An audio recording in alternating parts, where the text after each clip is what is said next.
Olá, boa noite. O Notícias em Debate de hoje vai falar sobre um assunto bastante polêmico, a terceirização do trabalho.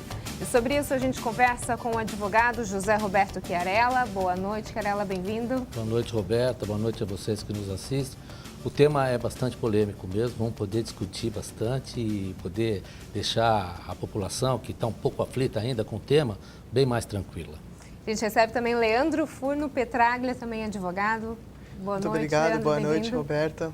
Obrigado à presença do Dr. Roberto, que nos assiste. Vamos debater os temas aí, trazer uns conceitos, tentar acalmar o pessoal que está aí nessa novidade aí que a lei trouxe. Bom, a gente está com dois advogados extremamente experientes nessa área e com dois pontos de vista diferentes, em alguns pontos, né? Alguns contrapontos. Primeiro, eu queria que a gente começasse explicando para os nossos telespectadores o que é essa terceirização do trabalho. Tá certo. A terceirização, ela nada mais é do que a empresa que ela detém um determinado meio produtivo, ela traga de externo à planta dela, externo ao pessoal efetivo dela, ela traga uma produção de algum segmento desse meio.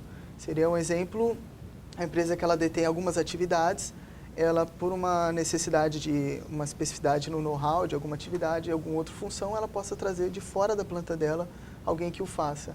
É um exemplo clássico da limpeza, da segurança, que a gente já viu na prática há muito tempo. E hoje é o mais comum, né? É o mais desses comum. trabalhos terceirizados nas empresas, Isso. esse tipo de coisa. Então, mas Exato. é interessante deixar claro também que essas empresas terceirizadas, que vão ser as prestadoras dos serviços, que outras vão tomar esses serviços, o próprio regramento, a própria lei hoje estabelece que ela tem que ter um capital social compatível com o número de prestadores de serviços que ela vai apresentar a uma empresa. Ou seja, não posso montar agora uma empresa, falar que eu tenho e se eu não tenho nada para Até pode, desde retaguarda. que você tenha esse capital social que garanta esta prestação de serviço.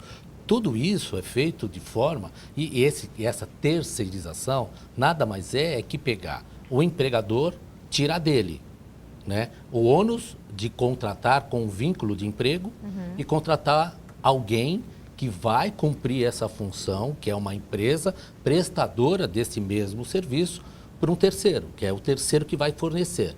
Não é? Então, a grande ideia e a grande polêmica que se tem é que os trabalhadores vão sofrer consequências maléficas nesse Que são sentido. seus direitos, né? Com seus direitos. E eu não vejo assim absoluto. Eu vejo que os trabalhadores sofrem hoje. Você Não é? acha que o modelo antigo, porque já foi assinado, né? Mas o Os modelo resultados antigo... do número de desempregos por conta de governos que atropelaram a sua gestão, uma governança desastrosa, acabou gerando... Governos não, né? Porque é o mesmo. Sim. O governo Dilma Temer é o mesmo governo. Então, agora está tentando arrumar algo, 3 milhões de desempregados, algo precisa ser feito. O modelo tá errado, está antigo. Não está protegendo o trabalhador, muito pelo contrário, está colocando o trabalhador à margem da possibilidade de ser empregado. Quer dizer, que existe uma necessidade de reforma, isso não se discute. Sim, há uma necessidade de se reformar. A discussão maior é por onde começar essa reforma trabalhista, quais meios são os pontos mais nevrálgicos, tem que haver uma intervenção maior, e eu acho que deveria haver uma cooperação de todos, desde a da sociedade, mas também do Estado.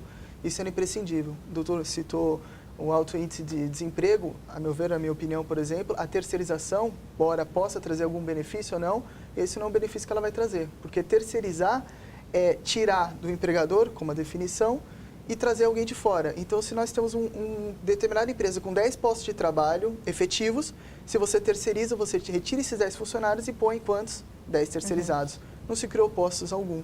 Você pode até criar algum posto encarregado dos terceirizados, mas é um número efetivamente ínfimo perto de milhões de desempregos. Mas, na verdade, se você criar mais um posto, você vai ter mais um gasto. Exatamente. Se a ideia é apertar o cinto, Então não vai haver postos. resolver. Só vai haver uma substituição do efetivo para o terceirizado, mas não vão brotar e nascer postos, a não ser que nasçam novas empresas. Como é que você vê isso, doutor? Olha, o doutor Leandro coloca muito bem, né, muito competente, mas eu discordo plenamente daquilo que ele fala no seguinte sentido. Porque quando a gente fala não vai aumentar o posto de trabalho, eu vou aumentar a produção. Então, o que gera trabalho, o que gera emprego no meu país? É o capital. Se eu aumento produção, eu aumento capital. Se eu aumento capital, consequentemente, eu tenho a ideia de que se produz mais, se ganha mais, se vende mais, eu gero mais empregos. Não posso gerar empregos nesse mesmo padrão. O que eu entendo, a bem da verdade, que a terceirização, como foi colocada agora e como o Senado ainda tenta algumas modificações, é um prefácio da reforma trabalhista. Nós vamos caminhar para reformar, precisamos reformar. E a terceirização não é esse bicho que vai tirar do trabalhador nenhum direito, muito pelo contrário. Os direitos dos trabalhadores estão garantidos pela Constituição e tem-se um grande engano no nosso país, né? E está aqui um colega jurista também que pode afirmar isso, que as leis que são abaixo da Constituição, as regulamentadoras, elas valem mais que a própria Constituição. E essa lei regulamentadora não mexeu em uma cláusula sequer de direitos garantidos pela Constituição dos Trabalhadores. Então, essa reforma que o governo está apresentando, a gente não pode dizer que ela é inconstitucional. Por si só, não, porque ela não estaria, de certa forma, dizendo, olha, extingue-se a hora extra, extingue-se um direito indisponível, fundamental, que a Constituição trouxe. O que a gente vai discutir é se essa reforma, não seria uma constitucionalidade direta dessa reforma, desse projeto, hoje já é uma lei sancionada, mas vai se discutir se a sistemática dela na prática não vai afrontar um princípio constitucional, que seria uma lógica de valorização do trabalho como um dos pilares, dos fundamentos da República, que é a dignidade do trabalho por meio de sua valorização. Eu defendo aqui veementemente a questão de flexibilização nas relações de trabalho.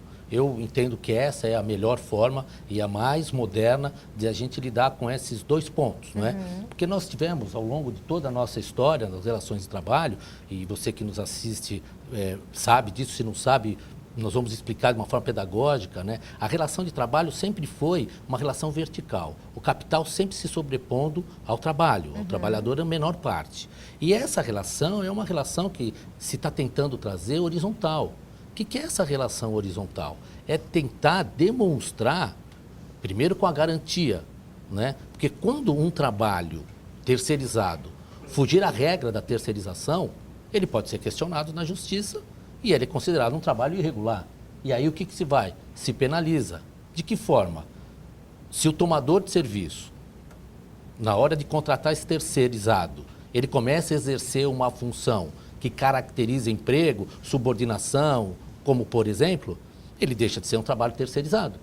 Ele passa a ser um trabalho que merece outra análise, e isso quem vai fazer ainda é o Poder Judiciário, através da Justiça Especializada, que é a Justiça Federal de Justiça do Trabalho, e vai retomar os direitos que o trabalhador tem. Então, aonde se perde direitos?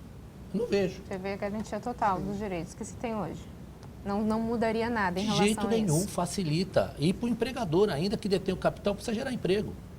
No próximo bloco, a gente continua a falar sobre a questão da terceirização no trabalho. Não sai daí, nós voltamos já já.